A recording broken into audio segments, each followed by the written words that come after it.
जय राधा माधव कुंज बिहारी। जय गोपी जन वल्लभ गिरिवरधारी। जय गोपी जन वल्लभ गिरिवरधारी। যশোদানন্দন ব্রজ জনরঞ্জন। যশোদানন্দন ব্রজ জনরঞ্জন। যমুনা তীর বনচারী। যমুনা তীর বনচারী। জয় রাধা মাধব কুঞ্জ বিহারী। হরে কৃষ্ণ হরে কৃষ্ণ কৃষ্ণ কৃষ্ণ হরে হরে। হরে রাম হরে রাম রাম রাম হরে হরে। হরে কৃষ্ণ কৃষ্ণ কৃষ্ণ হরে হরে। হরে রাম রাম রাম হরে হরে। হরে কৃষ্ণ কৃষ্ণ কৃষ্ণ কৃষ্ণ হরে হরে। হরে রাম রাম রাম হরে হরে। জয় রাধা মাধব রাধা মাধব শ্রী রাধে। জয় রাধা মাধব জয় রাধা মাধব। রাধা মাধব জয় রাধা মাধব। জয় গৌরনিতাই গৌরনিতাই গৌরনিতাই জয় গৌরনিতাই। জয় জয় প্রভুপাদ প্রভুপাদ জয় জয় প্রভুপাদ। নিতাই গৌর হরি বল। হরি বল হরি বল নিতাই গৌর হরি বল। জয় শ্রী শ্রী রাধা মাধব কি জয়। राधा कुंज बिहारी भगवान की जय। सावत गौर भक्त वृंद की जय। अनंत कोटि वैष्णव वृंद की जय। जय निताय गौर सीतनाथ जी प्रेमानंदे हरि हरि बोल। ओम अज्ञानतिमिरान्धस्य ज्ञानाञ्जनशलाकया चक्षुरुन्मीलितं येन तस्मै श्रीगुरुवे नमः। श्रीचैतन्य मनोभीष्टं स्थापितं येन भूतले स्वयं रूप कदा मह्यं ददाति स्वपदान्तिकम्। वन्देऽहं श्रीगुरु श्रीयुतपदकमलं श्रीगुरून् वैष्णवांश्च श्रीरूपं साग्रजातं सहगण रघुनाथान्वितं तं सजीवं साद्वैतं सवधूतं परिजनसहितं कृष्णचैतन्यदेवं श्रीराधाकृष्णपादान् सहगण ललिता श्रीविशाखान्वितांश्च। नमो ॐ विष्णुपादाय कृष्णपृष्ठाय भूतले श्रीमते भक्तिवेदान्त स्वामिनीति नामिने। नमस्ते सरस्वते देवे गौरवाणी प्रचारिणे निर्विशेष शून्यवादी पाश्चात्यदेशतारिणे। वाञ्छाकल्पतरुभ्यश्च কৃপা সিন্ধুভ্যেব চ পতিতানাং পাবনেভ্যো বৈষ্ণবেভ্যো নমো নমঃ। নমো মহাবদন্নায় কৃষ্ণ প্রেম প্রদায়তে কৃষ্ণায় কৃষ্ণ চৈতন্য নাম্নি গৌরতিসে নমঃ। পঞ্চতত্মাকং কৃষ্ণং ভক্তরূপ স্বরূপকং ভক্তাবতারং ভক্ত্বাক্কং নমামি ভক্ত শক্তিকম। হে কৃষ্ণ করুণা সিন্ধু দীনবন্ধু জগৎপতে গোপেশ গোপিকা কান্ত রাধাকান্ত নমস্তুতে। তপ্ত কাঞ্চন গৌরাঙ্গী রাধে বৃন্দাবনেশ্বরী বৃষভানুসুতে দেবী প্রণমামি হরিপ্রিয়ে। নীলাচল নিবাসায় নিত্যায় পরমাত্মনে বলভদ্র সুভদ্রাভ্যাম জগন্নাথায় তে নমঃ। ওম বৃন্দায় তুলসী দেব্যৈ প্রিয়ৈ কেশবস্য চ বিষ্ণু ভক্তি পদে দেবী সত্যবত্তাই নমো নমঃ। জয় শ্রী কৃষ্ণ চৈতন্য প্রভু নিত্যানন্দ শ্রী অদ্বৈত গদাধর শিবাসাদি গৌর ভক্ত বৃন্দ। হরে কৃষ্ণ কৃষ্ণ কৃষ্ণ হরে হরে হরে রাম রাম রাম হরে হরে। ওম নমো ভগবতে বাসুদেবায়। ওম নমো ভগবতে বাসুদেবায়। ওম নমো ভগবতে বাসুদেবায়। নারায়ণং নমস্কৃত্য নরং চৈব নরোত্তমং দেবীং সরস্বতীং বেশম ততো জয়মুদীরয়েৎ। হরি ওম তৎসৎ। নমো ওম বিষ্ণুপাদায় কৃষ্ণপৃষ্ঠায় ভূতলে শ্রীমতে জয় পতাকা স্বামিনিত নামিনে নমো আচার্য পাদায় নিতাই কৃপা প্রদায়িনী গৌর কথা ধামদায় নগর গ্রাম তারিণী। যস্য প্রসাদাৎ ভগবৎ প্রসাদো যস্য প্রসাদন্ন গতি কুতোপি ধায়ংস্তু বংস্তস্য যশস্য সন্দম বন্দে গুরুশ্রী চরণারবিন্দম বন্দে গুরুশ্রী চরণারবিন্দম বন্দে গুরুশ্রী চরণারবিন্দম। হরে কৃষ্ণ। গীতাশাস্ত্রমিদং পুণ্যম য পঠেৎ প্রজিত ভপুমান বিষ্ণুপাদমবাপ্নোতি সুখ ভয় শোকাদি বিবর্জিত।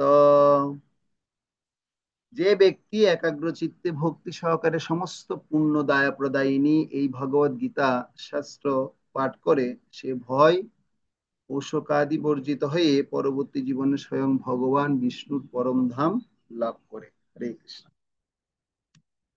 উপস্থিত আজকের শ্রীমদ্ ভগবদ গীতা ভক্তিশাস্ত্রী কোর্সের প্রথম পর্বের আলোচনায় যারা অংশগ্রহণ করেছেন সবাইকে ধন্যবাদ জ্ঞাপন করছি। আমরা গত ক্লাসে অর্থাৎ মঙ্গলবারের ক্লাস বুধবারের ক্লাসে আমরা শুনলাম যে ভগবদ গীতার আলোচ্য 5টি বিষয় নিয়ে আলোচনা করেছি। আমরা এখনো ভগবদ গীতার যথাযথের মধ্যে এখনো প্রবেশ করিনি। আমরা প্রথমে 4টে ক্লাস 3-4টে ক্লাস একটু আমরা ভগবদ গীতার পুরোপুরি কি রয়েছে ভগবদ গীতায় এই ভগবদ গীতার একটা আমরা আলোচনা করছি। তো তার মধ্যে আমরা গত ক্লাসে শেষ করলাম ভগবদ গীতার 5টি আলোচ্য বিষয় ঈশ্বর, জীব, প্রকৃতি, কর্ম এবং কাল এ সম্পর্কে আমরা একটা ধারণা লাভ করেছি, যেটা আমাদের জন্য খুব দরকার ছিল।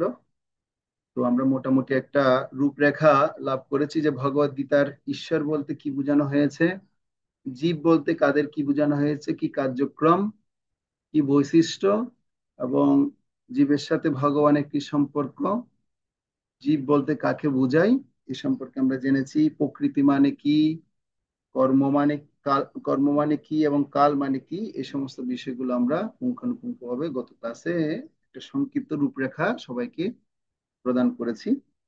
আজকে আমরা যে বিষয়টি আলোচনা করব সেটি হচ্ছে ভগবদ গীতার মাহাত্ম্য। ভগবদ গীতার মাহাত্ম্য কেন আমরা আলোচনা করছি এবং কেন আমরা পাঠ করি, এই ভগবদ গীতার মাহাত্ম্য কে রচনা করেছেন এবং কে এ ভগবদ গীতা মাহাত্ম্য আমাদেরকে প্রদান করেছেন? তো ভগবদ গীতার মাহাত্ম্য বিভিন্ন মহাজনই কি করেছেন, তারা বিভিন্ন মহাত্মারা তাদের উপলব্ধি অনুসারে ব্যাখ্যা করেছেন।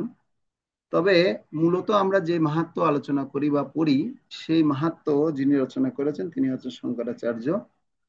তো শঙ্করাচার্য তিনি একজন মায়াবাদী দার্শনিক হলো, ভগবানের তিনি একজন অবতার। অবতার নিয়ে তিনি এই জগতে মায়াবাদ দর্শন প্রচারের মাধ্যমে তিনি নাস্তিক্যবাদকে কি করেছেন, দূর করেছেন।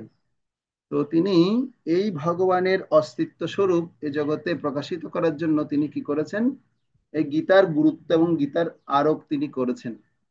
তো আপনারা যদি ভারতবর্ষে বিভিন্ন জায়গায় ভ্রমণ করবেন তাহলে আপনারা দেখতে পাবেন যে উনার যে লিখনী এবং উনার যে স্তোত্র বিভিন্ন জায়গায় কি করা হয়, পাঠ করা হয়। যেমন গঙ্গা দেবী স্তোত্র, আমরা যে গঙ্গা দেবীর কি করি, দেবী সুরেশ্বরী ভগবতী গঙ্গে ত্রিভুবন তারিণী তরল তরঙ্গে সংসার বলি নিবাসিনী বিমলে মমতি রাস্তা তব পদ কমলে, এই যে সমস্ত যে শ্লোক, এই সমস্ত স্তোত্রগুলো কিন্তু শঙ্করাচার্য লিপিবদ্ধ করেছেন।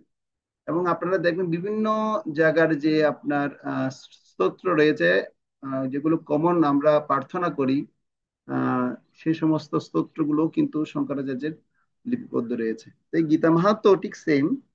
আমরা গীতা মাহাত্ম্য অনেকগুলো শ্লোক দেখতে পাই। ছোটবেলায় আমরা গীতা পড়তাম, কিন্তু বাবা মা বলতো, এই গীতা পড়েছি, গীতা মাহাত্ম্য পড়েছিস? মাহাত্ম্য না পড়লে কি গীতা পড়া সম্পূর্ণ হবে? বলেছে কি আপনাদের কখনো? বলেছে? আপনারা শুনেছেন? হ্যাঁ।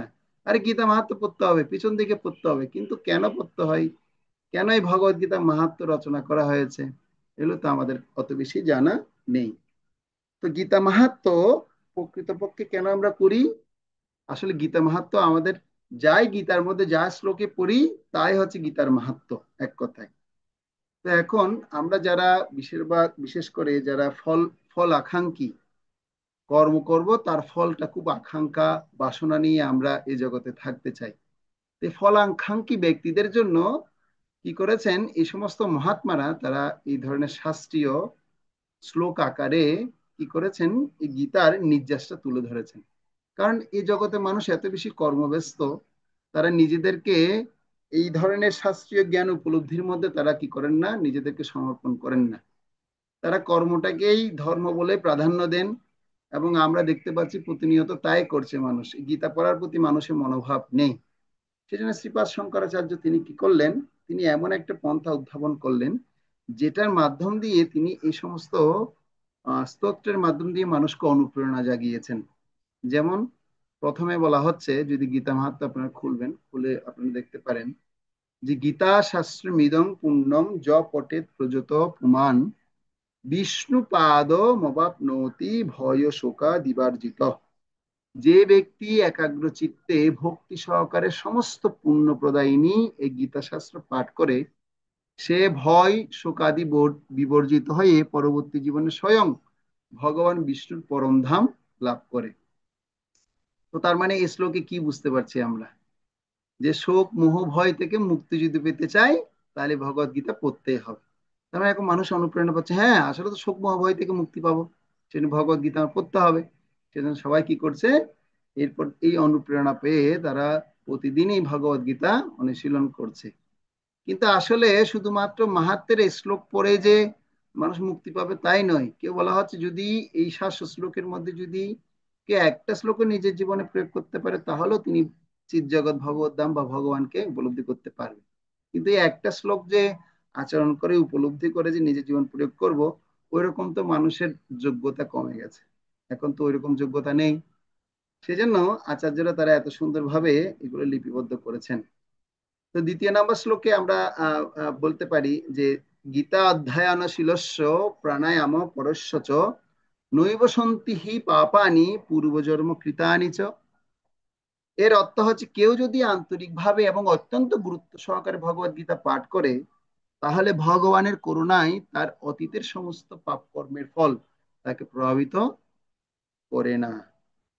তো আমরা সবাই যেহেতু সনাতন ধর্মে আমরা সবাই আছি, আমরা আমাদের এটাও অনুভব করি যে আমাদের পরবর্তী জীবন নামে আরেকটা জীবন রয়েছে। আমাদের এই জীবনে কিন্তু শেষ নেই। আমরা পূর্বের কর্মকৃত কর্মফলের কারণে যন্ত্র দেহ উপপত্তি, আমরা বিভিন্ন যোনি আমরা প্রাপ্ত হচ্ছি।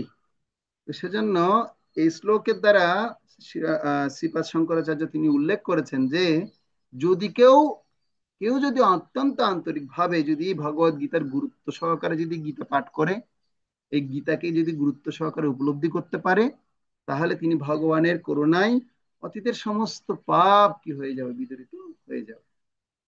যেরকম আমরা যারা হরে কৃষ্ণ ভক্তরা আছি, একবার কৃষ্ণ নামে যত পাপ হরে, পাপীর কি সাধ্য আছে তত পাপ করে, বলি না আমরা? একবার কৃষ্ণ নাম করলে হবে, হরে কৃষ্ণ কৃষ্ণ কৃষ্ণ হরে হরে, হরে রাম রাম রাম হরে হরে। আচ্ছা, এবার আপনারা বলুন, এই একবার হরে কৃষ্ণ মহামন্ত্র করলে কি সব পাপ বিদরিত হয়? দেখি আপনারা বলুন তো, হয়? অনেকে বলছে হয়। হয়। আসলে এই কথাটার অর্থ কি? এই কথাটার অর্থ হচ্ছে যে আমি একবার যে কৃষ্ণ নাম করলে সব পাপ হরে, এটা একদম সত্য কথা। কিন্তু এই যে একবার কৃষ্ণ নামটা যে আমি কৃষ্ণের কানে যে পৌঁছাবো, এটার জন্য আমাকে কত প্রস্তুতি আমার নিতে হবে, কত হরিনাম আমার করতে হবে, কত হরিনাম করে করে আমাকে নিজেকে শুদ্ধ করতে হবে। শুদ্ধ যদি আমি করতে পারি, শুদ্ধন্তি তস্মৈ প্রভ বিষ্ণুবে নমঃ, তাহলে আমি সে ভগবান বিষ্ণুর চরণে সে আমার আপত্তিটা, সে আকুতিটা আমি কি করতে পারবো, তার কাছে দিতে পারবো। সেজন্য একবার কৃষ্ণ নামে যত পাপ হরে, মানে এই নয় যে আমি কৃষ্ণ নাম করলাম আবার পাপ কাজে লিপ্ত হয়ে গেলাম, তাই নয়।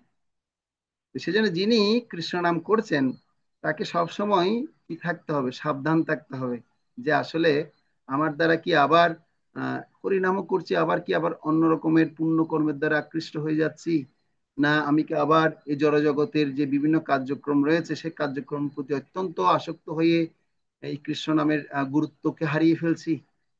তো সেজন্য শিল শঙ্করাচার্য তিনি বলছেন যে প্রত্যেকদিন এই পাঠ্য, এই গীতা মাহাত্ম্য পাঠ করতে হবে, এই জন্য যেন কেউ যেন বুঝতে পারে যে এই শ্লোক যদি কেউ অধ্যয়ন করবে তাহলে তার কি হবে, প্রতিদিন যদি অধ্যয়ন করে তাহলে তার পূর্বজন্মের সমস্ত পাপ কর্ম কি হবে, বিদরিত হয়ে যাবে।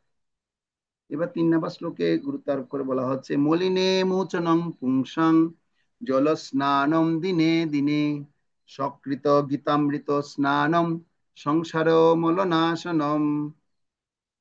প্রতিদিন আমরা জলে কি করি, স্নান করি। স্নান করি কিসের জন্য?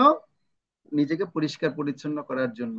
কিন্তু কেউ যদি ভগবত গীতার গঙ্গার জলে যদি একবার স্নান করেন, তাহলে তার কি হবে? বলতে তার সমস্ত পাপ একেবারেই বিনষ্ট হয়ে যাবে। এখন প্রভু বলতে পারেন, তাহলে ভগবত গীতা গঙ্গার জলে স্নান করো মানে কি বুঝাতে চাইছেন প্রভু? বুঝানো হচ্ছে যে আপনার প্রতিদিনই ভগবত গীতা অধ্যয়ন করুন। আমরা যেন প্রতিদিনই ভগবত গীতা অধ্যয়ন করতে পারি। অধ্যয়ন করলেই আমাদের কি হবে, সমস্ত মলিনতা একেবারেই বিনষ্ট হয়ে যাবে। সংসারও মলনাশনম, সংসারে যত রকমের মল আছে সমস্ত মল কি হয়ে যাবে, একেবারে বিদরিত হয়ে যাবে। সেজন্য মলিনে মোচনং পুংসং জল স্নানম দিনে দিনে, আমরা দেহকে পবিত্র করার জন্য স্নান করি। শিল প্রভুপাদ তিনি তাৎপর্যে ভাগবতমের তাৎপর্যে একটা জায়গায় লিখেছেন যে দেহ পবিত্র হয় স্নানে, আর মন পবিত্র হয় পবিত্র হরি নামে। কেউ যদি ভগবানের দিব্য নাম জপ করে তার হৃদয়ের অভ্যন্তর পরিষ্কার হয়। আর কেউ যদি বাহ্যিক ভাবে যদি আমরা অসুচ থাকি, স্নান করার মাধ্যমে তা আমরা সুচিতা লাভ করি। ঠিক একইভাবেই শ্রীপাদ শঙ্করাচার্য তিনি উল্লেখ করে বলছেন যে আমরাও বাহ্যিক ভাবে যদি কি করি, আহ স্নান করি, তাহলে দেহ পবিত্র হবে। আর যদি অভ্যন্তরীণ ভাবে যদি আমরা পাপকে যদি পবিত্র করতে চাই, পাপ থেকে যদি মুক্তি হতে চাই, ভগবত গীতা অধ্যয়ন করতে হবে। তো সেজন্য এর গুরুত্বটা কত বেশি, কত ভাবে তিনি কত গবেষণা করে এই ধরনের তত্ত্ব কথাগুলো উপস্থাপন করেছেন। আর যা উপস্থাপন করেছে সব তো বাস্তব, বাস্তব ভিত্তিক ভাবে আমরা সেটা অনুভব করতে পারছি, কত বাস্তবতার সাথে সেটা মিলে যাচ্ছে। তারপর 4 নম্বর শ্লোকে বলা হচ্ছে, গীতা সুগীতা কর্তব্য কিম্মনৈশস্ত বিস্তরই যা স্বয়ং পদ্মনাভস্য মুখোপদ্মাৎ বিনিসৃত। গীতা, ভাগবত গীতা স্বয়ং পরমেশ্বর ভগবান পদ্মনাভের মুখ নিঃসৃত বাণী। তাই প্রত্যেকের উচিত পরম নিষ্ঠায় সুমধুর ভাবে ভগবত গীতা পাঠ করা। তাতে বিস্তৃত বৈদিক সাহিত্য অধ্যয়নের আর কি প্রয়োজন আছে? তো আমরা জানি আমাদের বৈদিক সাহিত্যে 100 কোটিরও অধিক শ্লোক রয়েছে। এই 100 কোটির অধিক শ্লোকের মধ্যে যদি কাউকে যদি বলা হয় আপনি কতখানা শ্লোক বলতে পারবেন, দেখি বলুন। যেমন গত ক্লাসে আমি আপনাদেরকে জিজ্ঞাসা করছিলাম, বৈদিক সাহিত্যকে 100 কোটি শ্লোক দ্বারা রচিত হয়েছে বৈদিক সাহিত্য। তো এই বৈদিক সাহিত্যের সমস্ত নির্যাস স্বরূপ হচ্ছে ভগবদ গীতা। এই জন্য আমরা একটা শ্লোক পড়বো যে সর্বোপনিষদ গাব দুগ্ধ গোপাল নন্দন পার্থ বৎস সুধীর ভোক্তা দুগ্ধম গীতামৃতম মহৎ। এই গীতা উপনিষদ হচ্ছে ভগবদ গীতা, সমস্ত উপনিষদের সারাতিসার, সমস্ত বেদের সারাতিসার সারবস্তু। তা ঠিক একটি গাভীর মতো এবং রাখাল বালক রূপে প্রসিদ্ধ গাভীকে দহন করছেন, এবং অর্জুন যেন গোবৎসের মতো জ্ঞানী গুণী এবং শুদ্ধ ভক্তরাই ভগবদ গীতার সেই অমৃতময় দুগ্ধ পান করে থাকেন। এখানে গুরুত্ব আরোপ করে বলছেন যে এই গীতাকে অবশ্যই আমাদের জীবনে আধার করে নিতেই হবে। কারণ জীবনটা তো আমাদের সংক্ষিপ্ত জীবন, এই সংক্ষিপ্ত জীবনে এই বৈদিক সাহিত্যের 100 কোটি শ্লোক আমার বুঝা জানার আমার অত ক্ষমতা নেই। এই জন্য এই ভগবদ গীতার সূত্রকে যদি আমি আমার জীবনে ধারণ করতে পারি, তাহলে এই সূত্র থেকে আমি বিস্তার লাভ করতে পারবো। কিরকম? সূত্র থেকে আমি এরপর বিস্তারিত ভাবে জানার জন্য ভাগবতম পড়বো। আর ভাগবতম থেকে আমি বিস্তারিত যখন জানবো বিষয়, বিশেষ বিশেষ ভগবানের লীলাগুলো, হ্যাঁ, ভগবানকে কত গুরুত্ব আরোপ করা হয়েছে, এরপর আমি চৈতন্য চরিতামৃত পড়বো। এই যে ভগবানকে উপলব্ধি করার জন্য চৈতন্য চরিতামৃত পড়বো। সূত্র, সূত্রের প্রয়োগ হচ্ছে শ্রীমদ ভাগবতম, এবং উপলব্ধি হচ্ছে চৈতন্য চরিতামৃত। তো সূত্র আছে ভগবদ গীতা, আমরা মাত্র প্রাইমারি সেকশনের জ্ঞান গ্রহণ করছি, যেটা সবাই বলে। তো আমরা মাত্র প্রাথমিক জ্ঞান গ্রহণ করার জন্য প্রয়াস হয়ে এত ধরনের সিদ্ধান্তগুলো আমরা জানতে পারছি। এরপরে সূত্র জানার পর কি করব? বসে থাকবো না। এরপর আমাদের শ্রীমদ ভাগবতম পুঙ্খানুপুঙ্খ ভাবে, ইংরেজিতে যাকে বলা হয় স্ক্রুটিনাইজ ভাবে আমাদের পড়াশোনা করতে হবে। শাস্ত্রকে নিপুণ সহকারে পড়তে হবে, শব্দকে খুঁটিয়ে খুঁটিয়ে পড়তে হবে। তো শাস্ত্রকে কিভাবে খুঁটিয়ে খুঁটিয়ে পড়তে হয়, আমাদের বিভিন্ন বৈষ্ণবরা তারা বিভিন্ন গ্রন্থ বের করছে। আমি গতকালকে দেখছিলাম ঢাকা ইসকন ইউথ ফোরাম থেকে একটা বইয়ে প্রকাশনা হয়েছে, যেটা গৌরাঙ্গ দর্শন প্রভুর একটা গ্রন্থ ছিল, ইংরেজি বই, যেটা আর্ট অফ স্ক্রিপচার, কিভাবে আপনি শাস্ত্র পড়বেন তার করণ কৌশল পদ্ধতি দেওয়া আছে। তো আপনারা বইটা কালেকশন করে পড়তে পারেন, অনেক সুন্দর। আমি পড়েছি, আমি নিজে সেখান থেকে নোট করে করে সেই টিপস গুলো নিয়ে আমি কি করি নিজের জীবনে অ্যাপ্লাই করার চেষ্টা করি। আর্ট অফ স্ক্রিপচার, তো এটা বাংলা আরেকটা নাম, সুন্দর নাম দেওয়া হয়েছে, শাস্ত্র অধ্যয়নের কৌশল। কিভাবে শাস্ত্র অধ্যয়ন করবেন তার কৌশল, এই বইটা বের হয়েছে, এটা আপনারা পড়তে পারেন। তো এখানে গুরুত্ব আরোপ করা হচ্ছে যে অবশ্যই কি করতে হবে, যে ভগবদ গীতা স্বয়ং পরমেশ্বর ভগবানের পদ্মনাভের মুখ নিঃসৃত জ্ঞান। পদ্মনাভ মানে হচ্ছে কি পরমেশ্বর ভগবানের আরেকটি নাম। যেরকম আমরা তিলক করলে দ্বাদশ সঙ্গে আমরা তিলকের মন্ত্রগুলো বলি, পদ্মনাভায় নম মানে কোন কোন শ্লোক, কোন কোন কোন জায়গায় লাগানো হয় তিলক, দেখি কে বলতে পারবেন? কে বলতে পারবেন? হাত তুলুন। বা এতক্ষণ লাগলে কিভাবে হবে, দেখি। প্রমি মাতাজি বলুন, কোন জায়গায়? তবু পিছনে পিছনের জায়গাটার নাম কি? পৃষ্ঠ পৃষ্ঠে পৃষ্ঠে পৃষ্ঠে পদ্মনাভায় নমঃ। সাথে সাথে আনসার দিতে হবে, মানে এগুলো আমাদের আচরণ করছি, মানে এগুলোর সাথে সাথে কি করতে হবে। অনেকের তো মনে করতে অনেকটা টাইম লাগছে, কি বাবা কোথায়। এরপর তিনি আবার প্রথম থেকে শুরু করছে, লালে কেশব নমঃ উদয় নারায়ণ বক্ষস্থল মাধবেন পুণ্ড্রগন্ধ এভাবে করতে করতে করতে করতে অনেকক্ষণ পরে তারপর হ্যাঁ না এটা পৃষ্ঠে হবে। তো পদ্মনাভ মানে ভগবান বিষ্ণুর একটা মন্দির, সেখানে কথা বলা হচ্ছে। ভগবানের আরেকটা নাম হচ্ছে পদ্মনাভ, যেটা স্বয়ং ভগবানের মুখ থেকে নিঃসৃত হয়েছে ভগবদ গীতার জ্ঞান। সেজন্য এই পরম নিষ্ঠায় মধুর স্বভাবে ভগবদ গীতা পাঠ করা, তাহলে বিস্তৃত বৈদিক সাহিত্য অধ্যয়নের আর কিছু প্রয়োজন নেই। তো এরকম একটা কাহিনীও রয়েছে, সাউথ ইন্ডিয়াতে একটা গীতা পান্ডে নামে এক ভক্ত ছিল। যে গীতা পান্ডে কাহিনী আপনারা সবাই জানেন, যে তিনি সব সময় কি করতেন, ভগবানের এই ভগবদ গীতা অমৃতময় জ্ঞান তিনি সবসময় মধুর বাক্য সহকারে পড়তেন। আর ভগবানের কথা পড়তে পড়তে একটা জায়গায় তিনি বলছে দদামি বহামি অহম। হ্যাঁ, তো মানে বলছে আমি সমস্ত সমস্ত জীবের ভার আমি গ্রহণ করি, কোন জীবকে আমি কি করি না, পরিত্যাগ করি না, আমি বহন করি। তখন তার স্ত্রী এসে বলছে, ও কোথায় তোমার লেখা আছে দেখি, তোমার ভগবান কোথায় লিখেছি, দেখাও দেখাও। তখন তিনি এসে সেটা কি করেছিলেন, দেখাও। বলছে এই যে দেখো ভগবান বলছে দদামি বহামি হম। তখন তিনি কেটে দিয়েছিলেন তার, মানে কি শেষ শ্লোকের অংশটা কেটে দিয়েছেন। বলছে যদি ওইরকম বহামি হম হতো, তুমি তাহলে এত কষ্ট পাচ্ছ কেন? কেন আমরা খাবার দাবার এত কষ্ট পাচ্ছি? আমরা এত আমরা অভাবে কেন আছি? যাও, ওই সমস্ত কথাবার্তা না পরে গিয়ে ভিক্ষা করতে যাও, তোমার যেটা কর্তব্য সেটা তুমি করো। তখন তিনি অত্যন্ত কষ্ট পেয়ে ব্যথিত হৃদয়ে তিনি চলে গেলেন। পরবর্তীতে আমরা শুনেছি, আমি একটু সংক্ষিপ্ত সহকারে বলছি, যে আমরা শুনেছি যে পরবর্তীতে দুইজন বালক আসছেন, অনেকগুলো খাবার দাবার নিয়ে এসেছেন, নিয়ে এসে যখন তাদেরকে তাকে দিলেন, তিনি যখন তাকে খাওয়াতে গেলেন, খাওয়াতে গিয়ে দেখতে পাচ্ছি কি একজনের জিহ্বা কাটা। বলছে, বাবা তোমার জিহ্বা কে কেটে দিয়েছে? বলছে, কে জানি মা, আমার জিহ্বাটা কেটে দিল। কে কেটে দিয়েছে?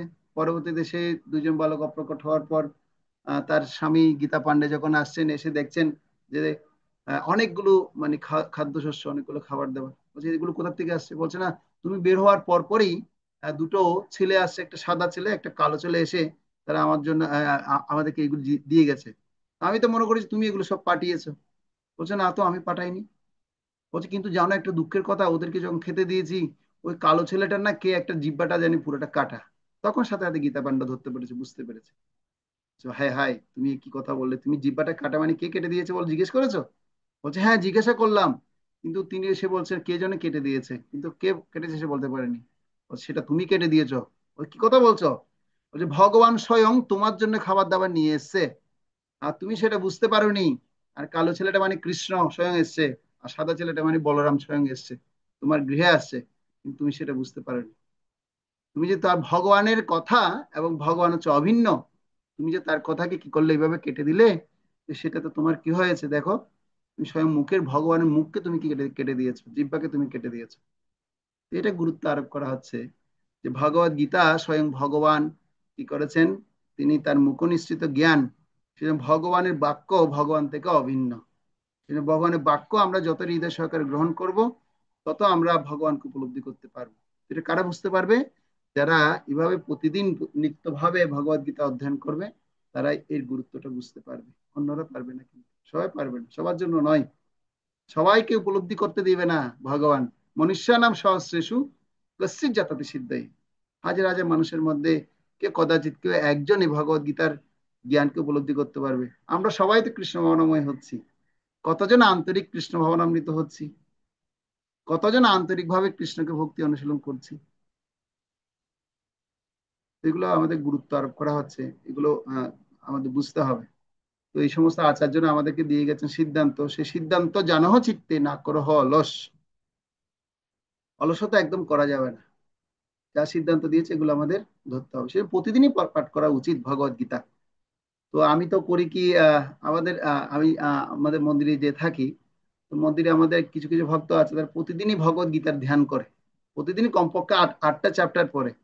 আর আমি তো ওনাদের মতো না পারলে একটা আমি ছোট ভগবত গীতা কি করেছি, গীতাটা রাখি, যখনই সুযোগ পাই একটু উল্টিয়ে পড়ি, যেটা শ্লোক পড়ি সেটাই ভালো লাগে।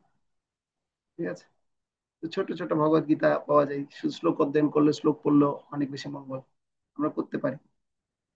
তারপর বলা হচ্ছে 6 নম্বর শ্লোকে, ভারতামৃত সর্বস্বম বিষ্ণু বক্রাত বিনিসৃতাম গীতা গঙ্গদুকম ভৃত্তা পুনর্জন্ম ন বিদ্যতে। মহাভারতের অমৃত নির্যাস স্বয়ং ভগবান বিষ্ণুর মুখপদ্ম নিঃসৃত গীতার গঙ্গার জল তিনি পান করেছেন, আর তার আর এই জড়জগতে পুনর্জন্ম হয় না। তো আমি দিন একটা যখন আমি বদ্রীনাথ ধামে যাচ্ছিলাম, একজন মহর্ষি বা একজন সাধক তিনি বলছিলেন, কমপক্ষে দৈনন্দিন জীবনে 3টা কাজ করা খুব দরকার। দিনের দিনের মধ্যে যাই কাজ করেন না কেন, 3টা কাজ প্রত্যেকেরই করতে হবে। প্রথম হচ্ছে, 1 ফোঁটা গঙ্গার জল প্রত্যেককে পান করতে হবে। এখন বলতে পারেন, প্রভু গঙ্গার জল কোথায় পাবো?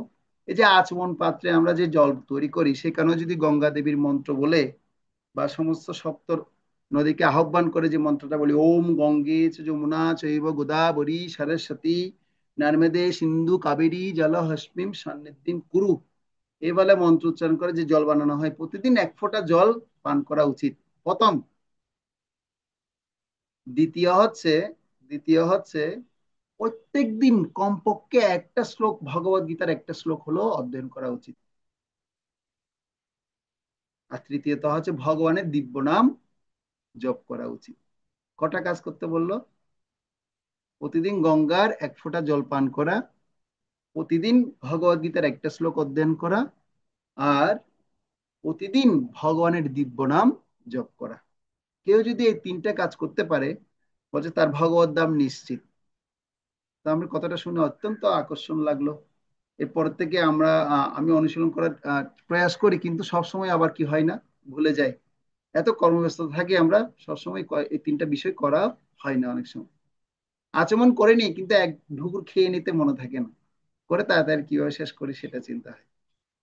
তো কেউ যদি এই প্রতিনিয়ত এই ধারণা যদি কেউ পোষণ করে এবং সে যদি লালন পালন করতে পারে, তাহলে তার অবশ্যই অত্যান্তিক কল্যাণ হবে।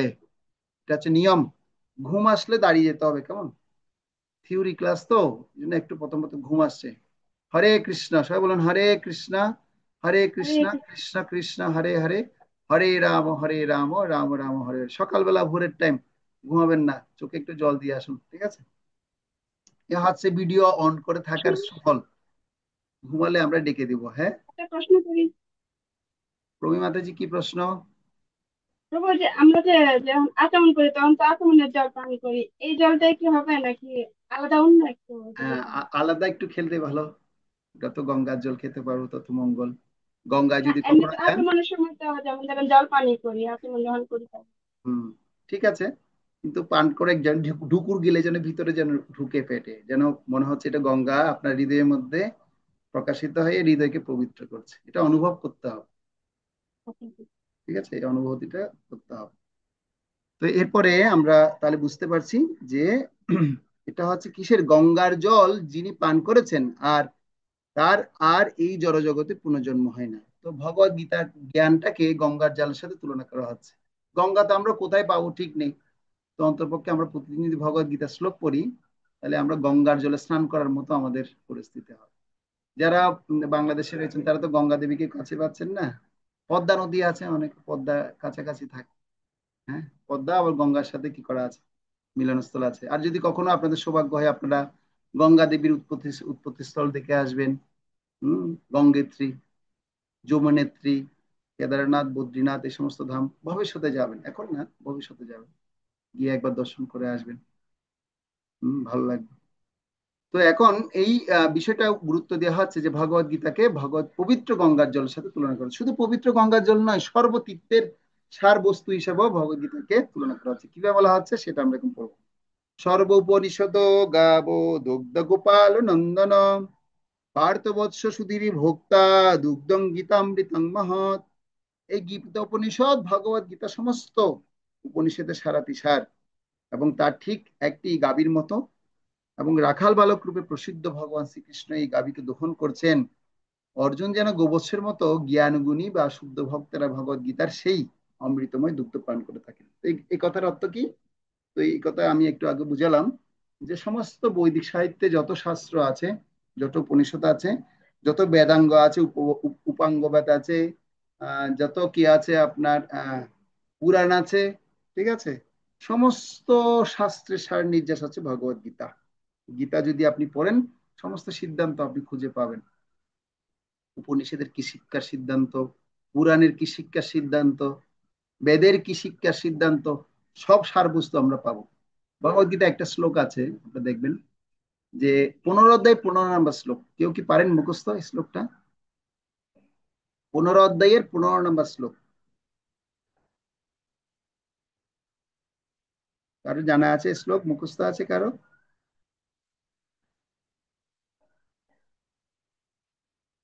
হ্যাঁ, অভিমন্যু প্রভু বলুন। সাউন্ড সাউন্ড সাউন্ড শোনা যাচ্ছে না, সাউন্ড শোনা যাচ্ছে না। এটা মাইক্রোফোনটা খুলে বলুন তো দেখি প্রভু, মাইক্রোফোনটা খুলে বলুন, হেডফোনটা খুলে বলুন। হ্যাঁ, হেডফোন একটু ডিস্টার্ব আছে, হ্যাঁ বলুন।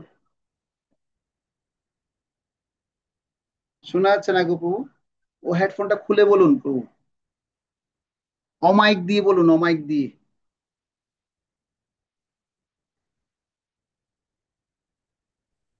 শোনা যাচ্ছে না, কিছু শোনা যাচ্ছে না। আরেকজন কে পারবেন দেখি বলুন, হাত তুলুন। শোনা যাচ্ছে না কিছু। হ্যাঁ, সর্বনাথ প্রভু বলুন। হরে কৃষ্ণ প্রভু।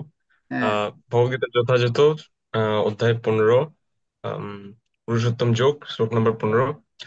সর্বস্য চাহম হৃদি সন্নিবিষ্ট মত্তো স্মৃতি জ্ঞানমপোহনম চ বেদেশ সর্বয়হমেব বেদ্য वेदान्तकृत् वेदवित् एव चाहम्। অনুবাদ হরে কৃষ্ণ। বা ট্রান্সলেশন বলুন। অনুবাদটা মুখস্থ নাই। বেদেশ্চ সর্ব অহমেব বেদ্য বেদান্ত কৃত বেদৈব চৈব। মানে সমস্ত যত বেদের সারাতি সার বস্তু আছে, সমস্ত সার বস্তু জ্ঞান কোথায় পাবেন? ভগবত গীতার মধ্যেই পাবেন। তো এটা হচ্ছে প্রমাণ, প্রুভ করছে ভগবান যে সমস্ত যত শাস্ত্র আছে, সমস্ত শাস্ত্রাত্রীর শাস্ত্রের সার বস্তু হচ্ছে ভগবত গীতার জ্ঞান স্বরূপ। এই জ্ঞানকে প্রত্যেকেরই জীবনে আধার করা উচিত। আধার মানে খাওয়ার। যেভাবে আপনি আহ দেখেছেন কি জানেন, ছোটবেলায় আপনারা, আমরা অনেকে দেখি যারা মাছ ধরে, মাছ ধরার সময় কি দেয়? কিছু খাবার ছুটিয়ে দেয়। হ্যাঁ, তারপর সে জায়গায় জাল ফেলে, জাল ফেলে তারপর কি করে, সে মাছগুলোকে ধরে নিয়ে আসে। তো ঠিক তেমনি আমাদের জীবনকেও যদি আমরা ভগবত গীতার আধারে যদি কি করতে পারি, যদি আধার খেয়ে খেয়ে যদি পরিপুষ্ট করতে পারি, তাহলে আমরা কৃষ্ণের কাছে ধরা দিতে পারবো। কার কাছে ধরা দিতে পারবো? কৃষ্ণের চরণে ধরা দিতে পারবো। কৃষ্ণ আমাদেরকে ধরে নেবেন। এখন যদি সেই আধার যদি না খাই, সেই গীতার জ্ঞান যদি আমি ধরতে না পারি, তাহলে আমি কৃষ্ণের কাছে যাব কি করে? এটা গুরুত্বটা আরোপ করা হচ্ছে। সেজন্য সমস্ত গীতার জ্ঞানকে তুলনা করা হচ্ছে কিসের সাথে? গাভীর সাথে। মানে এই সমস্ত বৈদিক শাস্ত্রের জ্ঞানকে গাভীর সাথে তুলনা করা হচ্ছে। আর গাভীর কি হয়েছে, তিনি যে সে গাভীর বাছুর আছে, বাছুরকে তুলনা করা হচ্ছে অর্জুনের সাথে। অর্জুন মানে হচ্ছে আমরা প্রত্যেকে অর্জুনের প্রতিনিধি। অর্জুনের প্রতিনিধি স্বরূপ আমাদের সমস্ত ভক্তদেরকে বর্ণনা করা হচ্ছে, স্পেশালি যারা শুদ্ধ ভক্ত রয়েছে। আর সেই গাভীর দুগ্ধকে সুন্দর মতো দহন করে দিচ্ছেন কে? সমস্ত বেদের সার বস্তুকে দহন করে দিচ্ছেন কৃষ্ণ। অর্থাৎ ভগবত গীতার জ্ঞানরূপ শ্লোকগুলো ভগবান চয়ন করেছেন আমাদের জন্য। আর আমাদের উচিত সেই জ্ঞানের শ্লোকগুলোকে সেই আস্বাদন করা। কি টেস্টি! রসহম অপ্সপন্থী। ভগবান বলছেন যে বাহ, কত সুন্দর! জল পান করার সময় ভগবানকে স্মরণ করা। আমরা যখন জল পান করি ভগবানকে স্মরণ করতে পারি? জল যখন পান করি ডুগুর ডুগুর করে কি করে নি, খেয়ে নি, ডুক ডুক ডুক ডুক করে খেয়ে নি। কিন্তু যখন জল পান করবো রসহম অপ্সপন্থী, বাহ কি টেস্টি!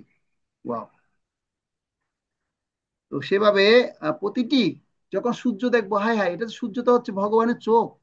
যখন চন্দ্র দেখবো, হ্যাঁ এটা তো ভগবানের আরেকটা চোখ। এটা হচ্ছে ভগবদ্গীতার সিদ্ধান্ত। যখনই জড় প্রকৃতির যে কোনো বস্তু যখন দেখবো, যত বৃহৎ বৃহৎ কার্য দেখবো, যত বড় বড় শক্তিশালী দেখবো, আরে এত শক্তিমান হয়েছে, এর মধ্যে নিশ্চয় ভগবানের কোনো প্রভা আছে। এত বুদ্ধি, আবার এটা কত বুদ্ধি, দেখো কত ট্যালেন্ট। আরে ট্যালেন্টটা কে দিয়েছে? নিশ্চয় ভগবান দিয়েছে। ভগবান কাছ থেকে সেই ট্যালেন্টটা পেয়েছে। ভগবান বলছেন সব ভগবত গীতায়, আপনারা দেখবেন, পড়বেন, 15 অধ্যায় পড়লে বিভূতি যোগে পড়বেন 10ম অধ্যায়, ভগবান কোথায় কোথায় বিভূতি প্রকাশ করেছে পুরো আমরা বুঝতে পারবো। তাহলে আর এই জড়জগৎ দেখে আর বিভ্রান্ত হবে না। হম। তো এই জন্য ভগবত গীতা সেই অমৃত কে কি করেছেন, ভগবান দহন করে দিচ্ছেন। আর আমাদেরকে বলছে একটু খাও, একটু পান করো না বাবা, একটু পান করো। কিন্তু আমরা পান করছি না। তাহলে কি হবে? পান না করলে তো পুষ্টি হবে না। শিশু যখন মায়ের দুগ্ধ পান করে তখন খুব সুবল স্বাস্থ্য, একদম সব সুটাম সুটাম থাকে। কিন্তু পান না করলে রোগা হয়ে যাবে, পাতলা হয়ে যাবে, অসুখ বিসুখ ধরে যাবে। আমরা বিভিন্ন ডাক্তারদের থেকে আমরা শুনে থাকি যে যদি শিশু যদি সবল থাকতে চায়, তাহলে মায়ের বুকুর দিকে দুটোই গ্রহণ করতে হবে। আর ভগবান আমাদেরকে সেই ধরনের কি দিয়েছে, অমৃত দুগ্ধ দহন করে দিচ্ছে। এখন আমরা হচ্ছে ভগবানের সন্তান, এখন আমরা যদি গ্রহণ না করি, তাহলে কি হবে? আমরা রোগা পাতলা হয়ে যাব। বিভিন্ন রকমের কর্মকাণ্ড, জ্ঞান কাণ্ড, বিভিন্ন রকম মায়াবাদ দর্শন, জড়া প্রকৃতির গুণগুলো আমাদেরকে এমন ভাবে আঁকড়ে ধরবে, আর কৃষ্ণের দিকে আর যেতে পারবো না, সবল হয়ে আর মাকে মা ডাকতে পারবো না, অর্থাৎ কৃষ্ণকে আর ভজন করতে পারবো না। মুখ্য জ্ঞান, এই জ্ঞানটাকে আমাদের উপলব্ধি করতে হবে, এটা বুঝতে হবে। সেই জন্য যে দিচ্ছে অমৃত, সেই অমৃতটা আমার গ্রহণ করতে হবে। তো শ্রীপাদ শঙ্করাচার্য এত ট্যালেন্ট তিনি ছিলেন, তিনি এত সুন্দর মতো এগুলোকে আর কি করেছেন, গুরুত্ব আরোপ করেছেন, বুঝিয়েছেন। তো বদ্রীনাথ ধামে একটা বিগ্রহ আছে শঙ্করাচার্যের, যে উনি কি করেছেন, ভগবান বদ্রী ভগবানকে তিনি পুরা স্বয়ং গঙ্গার ভিতর থেকে কি করেছেন, অলকানন্দের ভিতর থেকে, মানে গভীর ভিতর থেকে তিনি কি করেছেন, উত্তোলন করেছেন বিগ্রহকে। তো ভগবান বদ্রী ভগবান হচ্ছে মানে কি করেন, তপস্যা করছেন। মানে নিজেও তপস্যা করে শিক্ষা দিচ্ছেন যে আমাদেরও প্রত্যেকেরই উচিত কি করা, ভগবানকে উপলব্ধি করতে হবে, তপস্যা করা উচিত। তো তপস্যা মানে এখন আমাদের কলিযুগের তপস্যা কি? তপস্যা মানে এই ভগবদ গীতার জ্ঞানকে ভালো মতো করে বুঝা। যত ভালো মতো বুঝতে পারবো তত আমাদের কি হবে? কঠিন তপস্যা সাধিত হবে। এর গুরুত্ব আরোপ করা হচ্ছে, তো আমাদের প্রত্যেককে বোঝা উচিত সেটা। ভগবান নিজে আচরণ করে দেখাচ্ছেন। হ্যাঁ, এরপর বলা হচ্ছে কি গুরুত্ব আরোপ করা হচ্ছে? ভগবানকে বিশ্বাস করার জন্য শঙ্করাচার্য বলছেন যে একমাত্র বস্তু কি করা উচিত, একমাত্র শাস্ত্র কি পাঠ করা উচিত, একমাত্র নাম কি করা উচিত সেটা গুরুত্ব দিচ্ছে 7 নম্বর শ্লোকে। একম শাস্ত্রম দেবকী পুত্র গীতম, এক দেব দেবকী পুত্র এব, এক মন্ত্রস্য নামানি জানি, কর্মাপেকম তস্য দেবস্য সেবা। এর অনুবাদ হচ্ছে সারা পৃথিবীর মানুষের জন্য একক শাস্ত্র হচ্ছে ভগবদ গীতা। যারা যত সারা পৃথিবীর লোকজন আছে সমস্ত ব্যক্তির একমাত্র একটাই শাস্ত্র, সেটা হচ্ছে কি? ভগবদ গীতা। তো আজকে আমরা শিল প্রভুপাদের কৃপার ফলে দেখতে পাচ্ছি সারা বিশ্বে প্রতি 7 সেকেন্ডে 1, 2, 3, 4, 5, 6, 7 কোথাও না কোথাও একটা ভগবদ গীতা প্রচার হয়েছে বা প্রভুপাদের গ্রন্থ প্রচার হয়েছে, কোথাও না কোথাও প্রচার হচ্ছে। সেজন্য এই ভগবদ গীতাকে সারা বিশ্বে কি করা উচিত? প্রতিষ্ঠিত করা উচিত। তো কিছুদিন আগে আমাদের পূজ্যপাদ শ্রী শ্রীমদ ভক্তি বিজয় ভাগবত মহারাজ বলছিলেন যে আসলে আমি তো এখন বিশ্বের বিভিন্ন জায়গায় গিয়ে দেখছি আমাদের এখনো কৃষ্ণ মহানবমীতে প্রচার এখনো কি হয়নি, এখনো 3% বা 4%ও হয়নি। এর আগে আমি 10 বছর আগে শুনেছিলাম হিজ গ্রেস কৃষ্ণ বলরাম প্রভুর কাছ থেকে যে আমাদের মাত্র কৃষ্ণময়তে প্রচার হয়েছে সারা পৃথিবীতে 0.001%, মানে 1%ও প্রচার হয়নি ওই সময় বলেছেন। আজ থেকে 12 বছর পূর্বের কথা। আর কয়েকদিন আগে শুনলাম মহারাজের কাছ থেকে মাত্র 1% বা 2%, 3% প্রচার হয়েছে। তার মানে কত প্রচার আমাদের করতে হবে, কত মানুষকে আমাদের ভগবদ গীতার জ্ঞান জানাতে হবে। সেজন্য সবাই ছিল প্রভুপাদের আমরা সোসাইটিতে আছি, আমাদের এই ভগবদ গীতার গুরুত্ব আগে নিজেকে অনুধাবন করতে হবে, নিজেকে আগে আনন্দটা পেতে হবে। নিজে পেলে আমি অন্যকে দিতে পারবো। কৃষ্ণ সে তোমার, কৃষ্ণ দিতে পারো। কৃষ্ণ যদি আমার হয় তাহলে আমি কৃষ্ণ অন্যকে দিতে পারবো, না হলে দিতে পারবো না। কিন্তু তো সেজন্য সারা পৃথিবীর মানুষের জন্য একমাত্র শাস্ত্র ভগবদ গীতা হওয়া উচিত। সারা বিশ্বে আমরা এখন দেখতে পাচ্ছি বিভিন্ন বড় বড় পার্লামেন্টও ভগবদ গীতা শ্লোক পরে কি করা হয়? পার্লামেন্ট শুরু করা হয়। হুম। বিভিন্ন কলেজ ইউনিভার্সিটিতেও এখন আস্তে আস্তে পাঠ্যপুস্তক হচ্ছে, কিন্তু এখন আমরা ভারতবর্ষে ওভাবে এস্টাবলিশ করতে পারিনি। এস্টাবলিশের কথা দূরে থাক, ধর্মীয় পুস্তকের মধ্যে শুধু নাস্তিক্যবাদ জ্ঞানটাকে আমরা প্রভাবিত করছি এবং প্রকাশ করছি। তার মানে কত পিছিয়ে আছি, আমাদের কত এটাকে নিজে গ্রহণ করে মানুষের কাছে প্রচার করতে হবে। হুম।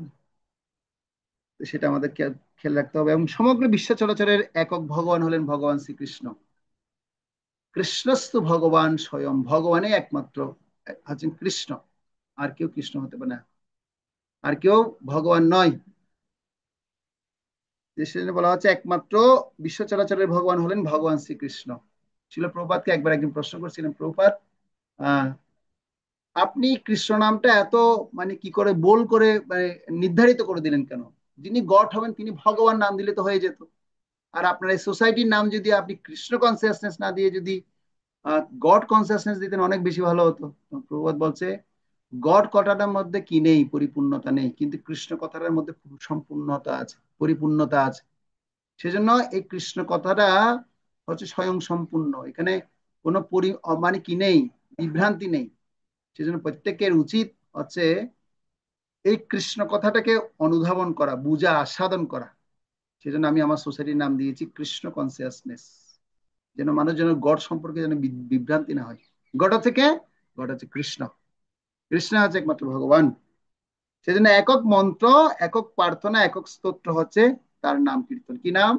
ভগবানের নাম কীর্তন। আমরা যেটা পাচ্ছি চৈতন্য মহাপ্রভু এই কলিযুগের জন্য নিয়ে এসছেন।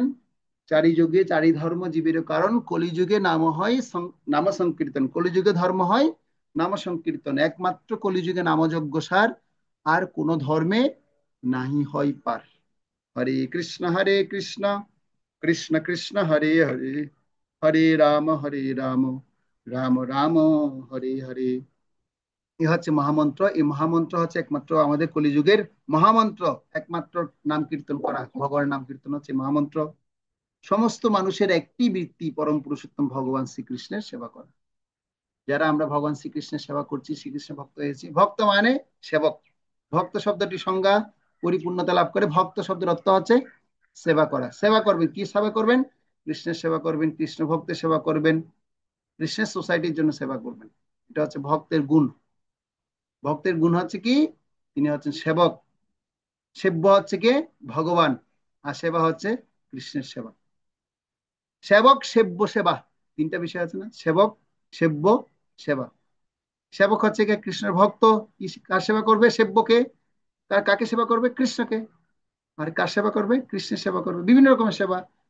আহ কি করবে? ভগবানের কথা শোনাটা একটা সেবা। কথা কীর্তন করাটা একটা সেবা। ভগবানের অর্চন করাটা একটা সেবা। ভগবানের পাদ সেবন করাটা একটা সেবা। আত্মনিবেদন, নিজেকে উৎসর্গ করাটা একটা সেবা। এভাবে বলা হচ্ছে কত নববিধা ভক্তির মাধ্যমে ভগবানের সেবা করা যায়। ঠিক আছে। তো এই আমরা আলোচনা করলাম সংক্ষিপ্ত গীতা মাহাত্ম্য। এভাবে শঙ্করাচার্য তিনি অনেক স্তোত্র কি করেছেন, এরকম রচনা করেছেন। কিন্তু মুখ্যত আমাদের ভগবত গীতার মধ্যে আমরা এই কটা শ্লোকেই আমরা দেখতে পারি গীতা মাহাত্ম্যের মধ্যে থাকে। এই শ্লোকগুলো আমি একটু আলোচনা করলাম। আর এই আলোচনা যদি করি আমরা অনেক আলোচনা আমরা করতে পারবো। এবার আমরা একটা রূপরেখা লাভ করবো ভগবত গীতার প্রধান বিষয়বস্তুগুলো কি কি। সে প্রধান বিষয়বস্তুগুলো কি কি সেটা আপনারা একবার একটু পয়েন্ট আউট করতে পারেন বা লিখতে পারেন। ভগবত গীতার মূলত কি কি বিষয়বস্তু নিয়ে কি করা হয়েছে, আলোচনা করা হয়েছে। তো প্রথমে আমরা দেখতে পারি যে আপনারা বিভিন্ন চ্যাপ্টার গুলো আপনার শুনেছেন, নাম শুনেছেন, যে 18 অধ্যায়ের যে সমস্ত চ্যাপ্টারের কথা। আচ্ছা, কেউ কি ভগবত গীতা 18 অধ্যায়ের নাম মুখস্থ বলতে পারেন আপনাদের মধ্যে থেকে? দেখি হাত তুলুন তো, কে পারবেন? 18 অধ্যায়ের নাম মুখস্থ একদম। দেখি কার শক্তি বা সাহস আছে, দেখি বলুন তো। 18টা অধ্যায়ের নাম মুখস্থ আছে। হাত তুলতে হবে, হাত। যদি ইলেকট্রিক হাত তুলতে না পারেন, এভাবে ক্যামেরার সামনে তুলুন। অনন্ত, বিশ্ব, এরপরে বিশ্বরূপ, বিশ্বরূপা, দেবীদাসী মাতাজি। আপনি ভিডিও অফ কেন? আপনাকে তো আমি এলাও করবো না। ভিডিও অন করে বলুন। আর কি পারবেন? কেউ পারবেন না? ও কৃষ্ণ, কেউ পারবেন না হরে বাবা? কৃষ্ণ প্রভু। হ্যাঁ। প্রভু ওই আমার দুইটা আইডি থেকে তো আমি অনন্ত বিশ্বরূপ দাস। ও আচ্ছা আচ্ছা, ঠিক আছে, সরি সরি, আমি খেয়াল করতে পারি। ও আপনি বলুন, আপনার সাউন্ড থেকে বলুন। পারবেন মুখস্থ? হ্যাঁ প্রভু পারবো, আশা করি। আচ্ছা, যদি পারেন আপনার জন্য একটা গিফট আছে। হ্যাঁ, ঠিক আছে। দেখি পারেন, দেখি একটু আচ্ছা। শুরু করুন। প্রথম অধ্যায় থেকে শুরু করুন। প্রথম হলো অর্জুন বিষাদ যোগ, আচ্ছা বলছি প্রভু, পাণ্ডব যোগ। হরে কৃষ্ণ, আপনি একটু ডিভাইসটা নিয়ে একটু একটু পাশে ঘরে যাবেন, কারণ এখন দুটো ভাইব্রেশন হচ্ছে। হ্যাঁ।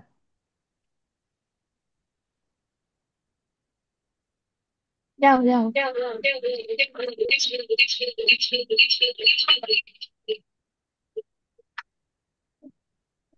হ্যাঁ বলুন প্রভু, এবার বলুন।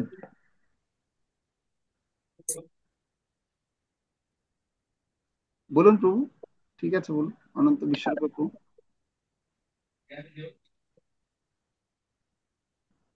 সাউন্ড শোনা যাচ্ছে না, একটু মুখের মধ্যে নিয়ে বলুন। প্রথম অধ্যায়। হাই হাই, শোনা যাচ্ছে না। আচ্ছা ঠিক আছে তাহলে প্রভু, আপনার মোবাইলে ডিস্টার্ব করছে যেহেতু, কি আর করা আছে। আচ্ছা আচ্ছা। তো প্রবাস প্রভু পারবেন প্রভু? হ্যাঁ বলুন, ব্রো, ট্রাই করতে পারি। একবার ট্রাই করুন দেখি পারেন কিনা। প্রথম অধ্যায় অর্জুন বিষাদ যোগ, দ্বিতীয় অধ্যায় সাংখ্য যোগ, তৃতীয় অধ্যায় কর্মযোগ, চতুর্থ অধ্যায় জ্ঞান যোগ, পঞ্চম অধ্যায় কর্মসন্ন্যাস যোগ, ষষ্ঠ অধ্যায় ধ্যান যোগ, সপ্তম অধ্যায় জ্ঞান ও বিজ্ঞান যোগ, অষ্টম অধ্যায় অক্ষর ব্রহ্ম যোগ, হরে কৃষ্ণ। দশম অধ্যায় বিভূতি যোগ, হরে কৃষ্ণ। একাদশ অধ্যায়। হ্যাঁ প্রভু, সপ্তম অধ্যায় কি বললেন? হ্যাঁ ব্রো, শোনা যাচ্ছে? হ্যাঁ শোনা যাচ্ছে। সপ্তম অধ্যায় কি বললেন? সপ্তম অধ্যায় জ্ঞান ও বিজ্ঞান যোগ। শুধু বিজ্ঞান যোগ হবে? হ্যাঁ, তারপর? হুম। অষ্টম অধ্যায়? জ্ঞান ও বিজ্ঞান যোগ। অষ্টম অধ্যায়। হুম, কন্টিনিউ করুন।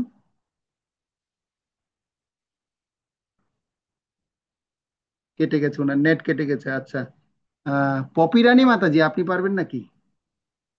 অষ্টম অধ্যায় থেকে বলুন দেখি, 18 অধ্যায় পরের পরের, অথবা আপনি অষ্টম অধ্যায় হরে কৃষ্ণ অষ্টম প্রভু। অষ্টম অধ্যায় প্রভু আপনার নেটটা একটু কেটে গেছে, আমি আরেকজনকে বলতে দিচ্ছি। ধন্যবাদ, আপনি 8টা বলেছেন, আরেকজনকে 8টা বলতে দিই, ঠিক আছে? ঠিক আছে। এত বলবো। হ্যাঁ বলুন মাতাজি। অষ্টম অধ্যায় অক্ষব্রহ্ম যোগ, নবম অধ্যায় রাজগুজ্জ যোগ, দশম অধ্যায় বিভূতি যোগ, একাদশ অধ্যায় বিশ্বরূপ দর্শন যোগ, দ্বাদশ অধ্যায় ভক্তি যোগ, ত্রয়োদশ অধ্যায় হচ্ছে প্রকৃতি পুরুষ বিভাগ যোগ, আর চতুর্দশ অধ্যায় হচ্ছে গুণত্রয় বিভাগ যোগ, আর পঞ্চদশ অধ্যায় পুরুষোত্তম বিভাগ যোগ, আর সপ্তদশ অধ্যায় হচ্ছে শ্রদ্ধাত্রয় বিভাগ যোগ, আর হচ্ছে 16 হচ্ছে দৈবাস্য সম্পদ বিভাগ যোগ, আর অষ্টাদশ হচ্ছে মোক্ষ। হরে কৃষ্ণ, ধন্যবাদ। কিন্তু একটা দুটো চ্যাপ্টারের একটু নাম বিভাগ বিবেক গুলো বেশি হয়ে গেছে। যেমন 15 অধ্যায় আছে পুরুষোত্তম যোগ, ওখানে বিভাগ বিবেক কিছুই নেই, ঠিক আছে? আর 14 অধ্যায় হচ্ছে বিবেক হবে, কেমন? প্রকৃতি পুরুষ বিভাগ, আরেকটা হচ্ছে বিবেক। একটা বিবেক কয়টা আছে, বিভাগ কটা আছে, এটা একটু দেখতে হবে। তো এই একটা পড়া কিন্তু সবার রইলো, আপনারা আগামী ক্লাসে 16টা অধ্যায়ের নাম মুখস্থ করে আমার কাছে দিতে হবে। পারবেন আপনারা? কঠিন কাজ দিলাম। 16টা অধ্যায় মুখস্থ করা কোনো কঠিন ব্যাপার না। দেখুন, প্রথম অধ্যায় মানে হচ্ছে বিষাদ। বিষাদ মানে আপনারা গালের মধ্যে হাত দিয়ে থাকলে বুঝতে পারবেন এটা প্রথম অধ্যায়ের নাম হচ্ছে বিষাদ যোগ, বা চিন্তিত হয়ে থাকা, বিষাদগ্রস্ত হওয়া, ঠিক আছে? দ্বিতীয় অধ্যায় হচ্ছে সাংখ্য। সাংখ্য কথাটি অর্থ হচ্ছে কি, আত্মা দর্শন। যে সাংখ্য কথাটার অর্থ হচ্ছে কি, আপনার যখন সাংখ্য দোষের কথা মনে হবে তখন হৃদয়ের মধ্যে হাত দিবেন, হাত দিলে হ্যাঁ এটা সাংখ্য যোগ, ঠিক আছে? তৃতীয় অধ্যায় হচ্ছে কর্মযোগ। ছুটাছুটি করলে, দৌড়াদৌড়ি করবেন, মনে হবে কি হ্যাঁ এটা হচ্ছে কর্মযোগ। চতুর্থ যখন আসবেন তখন ব্রেনে হাত দিবেন, ব্রেনে। ব্রেনে যখন হাত দিবেন কি হবেন, মানে এটা কি, জ্ঞান, জ্ঞান যোগ, জ্ঞান। পঞ্চম মানে হচ্ছে কি, এই জ্ঞান এবং কর্ম করতে করতে মানুষ কি হচ্ছে, এবার নিজেকে একটু সমর্পণ করবে, সন্ন্যাস, কর্ম সন্ন্যাস। কর্মটাকে কিভাবে ভগবানের সেবায় লাগাবে, কর্ম সন্ন্যাস যোগ। এবং ষষ্ঠ মানে আপনারা বসে যাবেন ধ্যানের মতো, এবার কন্যা সন্ন্যাসে লাগিয়েছেন, ধ্যানের মতো বসবেন, তার মানে এটা হচ্ছে কি ষষ্ঠ অধ্যায় ধ্যান যোগ। এবার সপ্তম অধ্যায় গিয়ে কি করবেন, গবেষণা করবেন। হ্যাঁ, কিভাবে গবেষণা হয়, গবেষণা মানে কারা কি গবেষণা করে, বিজ্ঞানীরা গবেষণা করে, তার মানে হচ্ছে সপ্তম অধ্যায় হচ্ছে বিজ্ঞান যোগ। আর অষ্টম অধ্যায় হচ্ছে কি, ওম ধ্বনি উচ্চারণ করছে, ওম মানে ওম, মানে অক্ষর, ওম অক্ষর উচ্চারণ হচ্ছে, বা ভগবানের বিভিন্ন শব্দ ধ্বনি, অর্থাৎ অক্ষর ব্রহ্মকে জানার জন্য যে জানানো হয়েছে সেটা হচ্ছে সেই জ্ঞান দেওয়া হয়েছে, অক্ষর ব্রহ্মযোগ অষ্টম। নবম মানে হচ্ছে কি, যেখানে গোপন জ্ঞান, গুহ্য জ্ঞান, হ্যাঁ গুহ্যতর জ্ঞান যেখানে আলোচনা করা হয়েছে, সেটা কোথায়, রাজগুহ্য, রাজগুহ্য যোগ, ঠিক আছে? আর দশম অধ্যায় মানে হচ্ছে বিভূতি প্রকাশ করেছে ভগবান, বিভূতি প্রকাশ করেছেন, সেজন্য ভগবানের দশম অধ্যায় নাম দেওয়া হয়েছে বিভূতি যোগ। আর একাদশ মানে হচ্ছে কি, ভগবানের বিশ্বরূপ দর্শন, অর্থাৎ এই জড় জগতের একটা ভগবানের রূপ প্রদর্শন করেছে অর্জুনের কাছে, সেজন্য সেই অধ্যায়ের নাম হচ্ছে একাদশ অধ্যায় বিশ্বরূপ দর্শন যোগ। আর আমরা সবাই ভক্তি যোগী, দ্বাদশ অধ্যায় সবাই জানে, দ্বাদশ অধ্যায়ের নাম হচ্ছে কি, ভক্তি যোগ, ঠিক আছে? এরপর হচ্ছে কি ত্রয়োদশ অধ্যায় প্রকৃতি পুরুষ বিবেক, বিভাগ না, এটা হচ্ছে কি বিবেক, বিবেক যোগ। এবার রয়েছে কি 14 থেকে 18, আর কটা, 4টা অধ্যায় রয়ে গেছে। তাহলে 14 অধ্যায়ের নাম কি হবে, একটা যখন বিবেক বলেছি আরেকটা হচ্ছে বিভাগ হবে।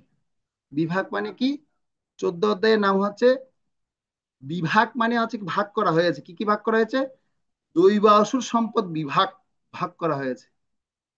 এবার 15 অধ্যায় পথে পুরুষোত্তম, পথে পুরুষোত্তম মনে রাখবেন, খুব ইজি। পথে পুরুষোত্তম মানে পুরুষোত্তম যোগ, ভগবানের নাম হচ্ছে পুরুষোত্তম, পথে পুরুষোত্তম যোগ। 16 অধ্যায় মানে এবার কি হবে, ভগবান সম্পর্কে জানা হয়েছে, শ্রদ্ধা বেড়ে গেছে, শ্রদ্ধা অত্রয়, শ্রদ্ধাত্রয় বিভাগ যোগ। এবার শ্রদ্ধা জেনে কি হবে, শ্রদ্ধাবান জন হে, শ্রদ্ধাবান জন, শ্রদ্ধাবান যখন হয়ে যাবেন এবার কি ভগবানকে লাভ করতে পারবেন। ভগবান লাভ করা মানে হচ্ছে মোক্ষ যোগ, 18 অধ্যায়। কঠিন কিছু বলুন তো, কঠিন? আমি কত সহজভাবে আপনাদেরকে বললাম, আপনারা পারবেন, এবার আমাকে বুঝিয়ে বলতে পারবেন আগামী ক্লাসে? আচ্ছা ঠিক আছে, তাহলে এটা আপনাদের পড়া রইলো। 18 অধ্যায়ের নাম আপনার মুখস্থ করে দিবেন, কোনো কঠিন ব্যাপার না। তো এখন 18 অধ্যায়ের তিনটা তিনটা করে ছটা, অর্থাৎ তিনটা অধ্যায়কে ছটা ছটা অধ্যায় করে, তিনটা তিনটা শতকে ছটা ছটা অধ্যায় করে 318 অধ্যায় করা হয়েছে। প্রথম হচ্ছে কর্মশতক। কর্মশতকে আমরা তাহলে কি কি জানবো? কর্মশতকে প্রথম অধ্যায় হচ্ছে কি, অর্জুন বলছেন আমি যুদ্ধ করব না। এক কথায় মনে রাখার, প্রথম অধ্যায়ের শিক্ষা মনে রাখার একটাই শব্দ, আমি কিছু কিছু সংক্ষিপ্ত শব্দ আপনাদের বলে দিচ্ছি। এই শব্দগুলোর মাধ্যমে আপনারা পুরো অধ্যায়ের একটা এসেন্স পেয়ে যাবেন। তো প্রথম হচ্ছে কি, আমি যুদ্ধ করব না। দ্বিতীয় অধ্যায় হচ্ছে কৃষ্ণ বলবেন, বিভিন্ন যুক্তির মাধ্যমে খাড়া করাবেন তোমার যুদ্ধ করা উচিত। তৃতীয় অধ্যায়ে বলবেন কর্মযোগ অনুষ্ঠান করো এবং যুদ্ধ করো, ভগবান বলবে। প্রথম অধ্যায়ে হচ্ছে আমি যুদ্ধ করবো না, অর্জুন বলবে আমি না, এখানে আমার সব আত্মীয় স্বজন দ্রোণাচার্য কৃপাচার্য সবাইকে আমি মারবো না, না আমি পারবো না, আমি যুদ্ধ করবো না। দ্বিতীয় অধ্যায় বলছে, ভগবান বলছে তোমাকে সব যুক্তি আমি এখন বুঝালাম, তুমি এখন কি করো, উঠো, উঠে যুদ্ধ করো। এবার তৃতীয় অধ্যায়ে ভগবান বলবেন যে কর্মযোগ, কর্মযোগ অনুষ্ঠান করো এবং যুদ্ধ করো। ঠিক আছে, তুমি যেহেতু এভাবে যুদ্ধ করতে পারো না, ঠিক আছে, তুমি কর্মের মাধ্যমে কি করো, কর্মযোগ, তোমার এটা কর্তব্য কর্ম সেটা আছে, সেটা তুমি করতে পারো, করো। কর্মযোগ অনুষ্ঠান করো এবং যুদ্ধ করো। এবং চতুর্থ অধ্যায়ে বলবেন যে তুমি জ্ঞানের সাথে কর্ম করো এবং যুদ্ধ করো। অর্জুনের বিভ্রান্তি গুলো এখন দূর করছে। আর পঞ্চম অধ্যায়ে উপলব্ধির সাথে কর্মযোগ অনুষ্ঠান করো এবং যুদ্ধ করো। যুদ্ধ করার কথা ভগবান বিভিন্নভাবে বুঝাচ্ছে, সে শুরু হয়েছে দ্বিতীয় চ্যাপ্টার থেকে। এবার কি করবে, ষষ্ঠ অধ্যায়ে গিয়ে বলবে ঠিক আছে যোগী হও, যোগী হইয়া এবং যুদ্ধ করো, যোগী হও এবং যুদ্ধ করো। এগুলো হচ্ছে সংক্ষিপ্ত শব্দ বলে দিচ্ছে যেন চ্যাপ্টারের শিক্ষা ধরতে পারেন।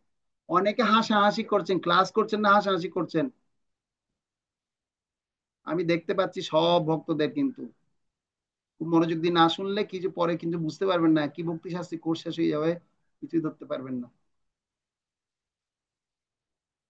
ঠিক আছে, গোবিন্দ বিশ্বাসের বলুন। আপু, পঞ্চম অধ্যায়ের হ্যাঁ এই পঞ্চম, বিষয়টা পঞ্চম একটু। বলছি, পঞ্চম অধ্যায় মানে উপলব্ধি সাথে কর্মযোগ অনুষ্ঠান করো এবং যুদ্ধ করো। উপলব্ধির সাথে কর্মযোগ অনুষ্ঠান করো এবং যুদ্ধ করো। এবং ষষ্ঠ অধ্যায়ে কি কি হবে, যোগী হও, যোগীর মতো বসলাম, যোগী হও এবং যুদ্ধ করো। এবং ভক্তি শতকে এবার ছটা অধ্যায়ের কি কি আলোচনা, এটা কর্মশতক শেষ। ভক্তি শতকে এবার ভগবান ভক্তির কথা জানাবেন, আমার সম্বন্ধে শ্রবণ করো, আমাকে জানো এবং যুদ্ধ করো। সপ্তম অধ্যায়, সপ্তম অধ্যায় হচ্ছে কি আমার সম্বন্ধে শ্রবণ করো এবং যুদ্ধ করো। এবার হচ্ছে কি অষ্টম অধ্যায়, আমাকে সর্বদা স্মরণ করো এবং যুদ্ধ করো। আমাকে সর্বদা কি করো, স্মরণ করো। একটা সপ্তম অধ্যায় হচ্ছে আমার সম্বন্ধে শ্রবণ করো, এবার হচ্ছে কি সর্বদা আমাকে স্মরণ করো, অলওয়েজ রিমেম্বার কৃষ্ণ। এবার কি করো, এবং যুদ্ধ করো।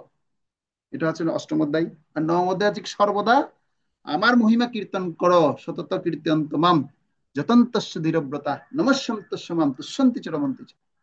সতত ভাবে তুমি কি করো, আমার কীর্তন করো এবং যুদ্ধ করো। ভগবান কিন্তু সব চ্যাপ্টারে, এবার দ্বিতীয় অধ্যায় থেকে শুরু করে সব চ্যাপ্টারে শুধু কি করতে বলছে, এক একটা পারপাস দিয়ে দিয়ে শুধু যুদ্ধ, যুদ্ধের নিমিত্তে যুদ্ধ করার কথা বলছেন, কিভাবে যুদ্ধ করতে হবে সব দ্বিধা সংকোচ গুলো দূর করে দিয়ে তিনি বলছেন।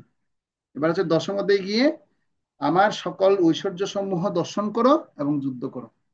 আমি যে ভগবান তুমি সেটা বুঝার জন্য আমার ঐশ্বর্য গুলো সব দর্শন করো, বিভূতি। এবার একাদশ অধ্যায়ে হচ্ছে আমার নিমিত্ত হও এবং যুদ্ধ করো। একাদশ অধ্যায়ে হচ্ছে তুমি এবার আমার নিমিত্ত হও এবং যুদ্ধ করো। আর দ্বাদশ অধ্যায়ে হচ্ছে আমার প্রিয় হও, আমার প্রিয় হও, যে আমার ভক্ত সে আমারই সবচেয়ে প্রিয়। এরকম প্রিয় ভক্ত আর হবেও না, হ্যাঁ কখনো হবেও না, আর কখনো এরকম গড়ে উঠবে না। কিন্তু তুমি আমার প্রিয় হও এবং যুদ্ধ করো। এ হচ্ছে ভক্তি শতকের জ্ঞান। আবার বলছি, সপ্তম অধ্যায় আমার সম্বন্ধে শ্রবণ করো, যুদ্ধ করো। অষ্টম অধ্যায় হচ্ছে আমাকে সর্বদা স্মরণ করো এবং যুদ্ধ করো। এবং নবম অধ্যায় হচ্ছে যে সর্বদা আমার মহিমা কীর্তন করো এবং যুদ্ধ করো। দশম অধ্যায় আমার সকল ঐশ্বর্য সমূহ দর্শন করো এবং যুদ্ধ করো। একাদশ অধ্যায় আমার নিমিত্ত মাত্র হও এবং যুদ্ধ করো। এবং দ্বাদশ অধ্যায় হচ্ছে আমার প্রিয় হও এবং যুদ্ধ করো। এবার হচ্ছে জ্ঞান শতক, মানে আর ছটা অধ্যায়। জ্ঞান শতকের যে 6টা অধ্যায়, 13 অধ্যায়ে বলবে তুমি জড় এবং চেতন সম্বন্ধে জানো। তুমি যদি জড় এবং চেতন সম্বন্ধে যদি জানতে পারো, তাহলে তুমি যুদ্ধ করতে আর ভয় পাবে না। জড় এবং চেতন সম্বন্ধে জানো এবং যুদ্ধ করো। 13 অধ্যায়।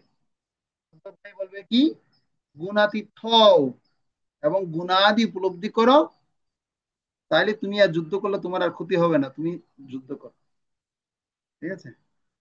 এবার হচ্ছে 15 অধ্যায়ে বলবেন যে শাস্ত্রের রহস্য সমূহ ভালো মতো জানো, ভালো মতো যে শাস্ত্রবিধি মুসৃজ্য বর্ততে কাম কারত ন চ সিদ্ধিমবাপ্নোতি ন সুখম পরমাগতি। তুমি শাস্ত্র ভালো মতো জানো, যদি জানতে পারো তাহলে তোমার আর বিভ্রান্তি আসবে না। হ্যাঁ, আর যদি না জানো তাহলে তোমার তো দুঃখ কষ্ট ভোগ করতে হবে। সেজন্য তুমি শাস্ত্রগুলো জানো, তারপর যুদ্ধ করো। ঠিক আছে। 15 অধ্যায় বলবে। 15 অধ্যায় খুব সুন্দর। পুরুষোত্তম, পুরুষোত্তম মানে ভগবান, একদম পুরো খুব সুন্দর চ্যাপ্টার 15 অধ্যায়। হ্যাঁ, আমরা পড়লে বুঝতে পারবো। এরপর 16 অধ্যায়ে ভগবান জানাবেন কঠোরভাবে শাস্ত্রবিধি অনুসরণ করো এবং যুদ্ধ করো। কঠোরতা প্রদর্শন করবেন। হুম। এরপর শ্রদ্ধার কথা জানাবেন। 17 অধ্যায়ে শাস্ত্রে বিশ্বাসপূর্বক শ্রদ্ধা উৎপন্ন করো, অর্থাৎ বিশ্বাসপূর্বক আমাকে সবকিছু নিবেদন করো এবং যুদ্ধ করো। এবার 18 অধ্যায়ে বলবে এবার আমার শরণাগত হও এবং যুদ্ধ করো।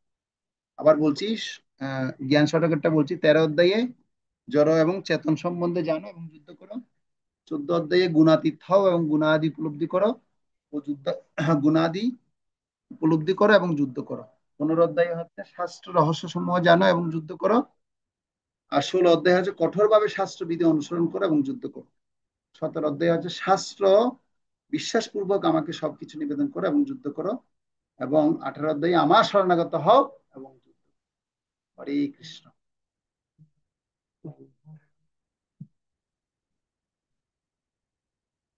তো এ হচ্ছে আমাদের আজকের মোটামুটি আলোচনা। আজকে আর আলোচনা করব না।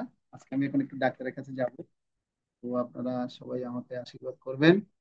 কারো যদি কোনো প্রশ্ন থাকে, একটা দুইটা প্রশ্ন নিতে পারে। বলুন প্রভু, কার প্রশ্ন? অনন্ত বিশ্বরূপ প্রভু, আপনি বলুন।